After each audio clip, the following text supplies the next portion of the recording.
தமிழ்நாட்டில் ரீசெண்டாக சட்டப்பேரவை ஒன்று நடந்திருக்கும். ஸோ இதில் ஆளுநர் உரை ஒரு சில விஷயங்கள் சட்டப்பேரவையில் வாதமாக நடந்துக்கிட்டு இருந்தது. இதில் என்னென்ன முக்கியமான விஷயங்கள் நடந்திருக்கு, ஸோ அது மட்டும் இல்லை என்ன முக்கியமான விஷயங்கள் வாதம் ரொம்பவுமே பார்த்தீங்கன்னா அதிகமாக பேசப்பட்டிருக்கு. இது எல்லாத்தையும் உங்களுக்கு நான் இந்த வீடியோவில் டீட்டெயிலாக சொல்ல போகிறேன். அது என்ன கதைன்னு தெரிஞ்சுக்கணும்ல, சேனலை சப்ஸ்கிரைப் பண்ணி வச்சுட்டு இந்த வீடியோக்கு லைக்கை கொடுத்துட்டு உங்கள் ஃப்ரெண்ட்ஸை ஷேர் பண்ணிவிட்டு வாங்க. சரிங்களா? மறக்காமல் சப்போர்ட் பண்ணுவீங்கன்னு நினைக்கிறேன். சரி, வீடியோக்குள்ளே போகலாம்.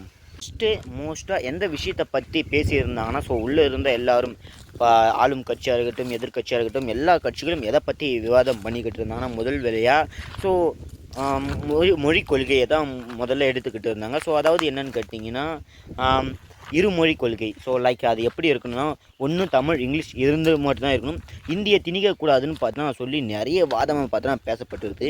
ஸோ இது பார்த்தீங்கன்னா மத்திய அரசு லெவலில் பார்த்தீங்கன்னா ரொம்பவுமே பேசப்பட்டு தான் வந்துக்கிட்டு இருந்தது.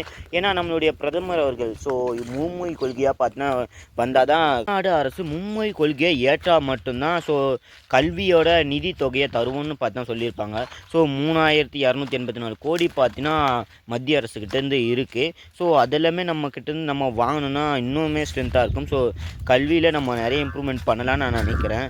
சரி, அதுக்கப்புறம் என்னென்னு கேட்டிங்கன்னா, மத்திய அரசு சார்பில் பார்த்தீங்கன்னா ஸோ என்ன போய்கிட்டு இருந்தால் ஜாதி வாரி கணக்கெடுப்பு எடுக்கணும்னு பார்த்தீங்கன்னா சொல்லிக்கிட்டு இருப்பாங்க.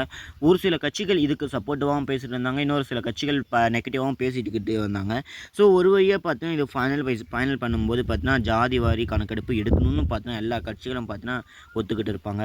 எல்லா கட்சிகளும் பார்த்தீங்கன்னா நிறைய கொஷினை எழுப்பி இருப்பாங்க. ஸோ நிறைய விஷயங்களுக்கு பார்த்தீங்கன்னா இன்றைக்கி சிஎம் பதில் சொல்ல போகிறதா எதிர்பார்த்துக்கிட்டு இருந்தோம்.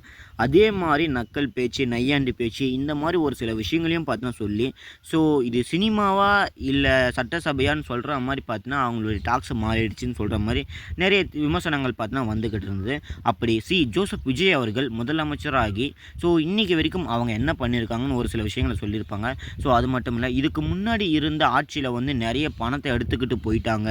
ஸோ கடன் எல்லாம் லஞ்சமாக வாங்கி எல்லாத்தையும் எடுத்துக்கிட்டு போயிட்டாங்க, சுருட்டிட்டாங்க, மக்களோட பணத்தை எல்லாம் ஏமாற்றிட்டு எடுத்துட்டாங்கன்னு பார்த்தீங்கன்னா ஒரு சில டாக்ஸ் சொல்லியிருப்பாங்க. இதுக்கு ஆப்போசிட் பாலிடிக்ஸ் என்ன சொல்லியிருப்பாங்கன்னா, இது என்ன ப்ரூஃபு, எங்களுக்கு ப்ரூஃபாக காட்டுங்க, ஸோ நாங்கள் இவ்வளோ பணத்தை திருடி இருக்கோன்னு இதுக்கு ப்ரூஃபாக காட்டுங்கன்னு சொல்லி அவங்க பேசியிருப்பாங்க. அது மட்டும் இல்லை, ஸோ நம்மளுடைய சபாநாயகர் அவங்கக்கிட்ட பர்மிஷன் வாங்கிக்கிட்டு ஒரு குட்டி கதையை சொல்கிற மாதிரி சொல்லியிருப்பாங்க. ஸோ இந்த மாதிரி ஒரு சில பிரச்சனைகள் இருந்தும் திமுக அவங்களுடைய எம்எல்ஏஸ் எல்லாம் பார்த்தீங்கன்னா வெளிநடப்பு செஞ்சுட்டாங்க. அப்பயும் பார்த்தீங்கன்னா குட்டி ஸ்டோரி இவங்க சொல்ல, ஸோ உதயநிதி எதிர்க்கட்சி தலைவராக இருக்கிற அவங்க பார்த்தீங்கன்னா ஸோ வெளியே போய் ப்ரெஸ்ஸுக்கிட்ட அவங்க ஒரு குட்டி ஸ்டோரி சொல்ல ரொம்பவுமே பார்த்தீங்கன்னா கலகலன்னு போய்கிட்டு இருக்குது இந்த சட்டப்பேரவை. அதுக்கப்புறம் என்னென்னா, மேகாது அந்த ஒரு அணியை பற்றி ஒரு சில விவாதங்கள் பார்த்தீங்கன்னா போய்கிட்டு இருந்தது. ஸோ பாசிட்டிவாக பேசுகிற மாதிரி பேசி அதுக்கப்புறம் நெகட்டிவாக மாற்றி ஒரு வழியாக பார்த்தீங்கன்னா இது முடிவுக்கு கொண்டு வந்துட்டாங்க. ஸோ இந்த ஒரு மசோதாவை தாக்கல் பண்ண போது தான் ஒரு சில பேச்சுகள் ஓடிக்கிட்டு இருக்குது. இதை பற்றி உங்களுடைய கருத்து என்ன? ஸோ காவிரி ஆற்றிலேருந்து நமக்கு தண்ணி ஒன்றா இந்த மேகாது அணை பார்த்தீங்கன்னா கட்டக்கூடாது, கர்நாடக அரசு பார்த்தீங்கன்னா இதை நாங்கள் கட்டியே திரும்பலான்னு சொல்கிற மாதிரி பண்ணிக்கிட்டு வருது காங்கிரஸ் அரசு. இதுக்கு இப்போ கூட்டணியில் இருக்கிற விஜய் அவர்களோட கூட்டணியில் இருக்கிற காங்கிரஸ் என்ன பண்ண போகிறாங்க? ஸோ கர்நாடக அணையிலேருந்து இந்த அணையை கட்ட போகிறாங்களா, மேகாது அணையை கட்டுவாங்களா, கட்ட மாட்டாங்கன்னு கமெண்ட் சொல்லிட்டு இந்த வீடியோ பிடிச்சி அழகாக உடனே ஷேர் பண்ணிட்டு சப்ஸ்கிரைப் பண்ணி வச்சுங்க.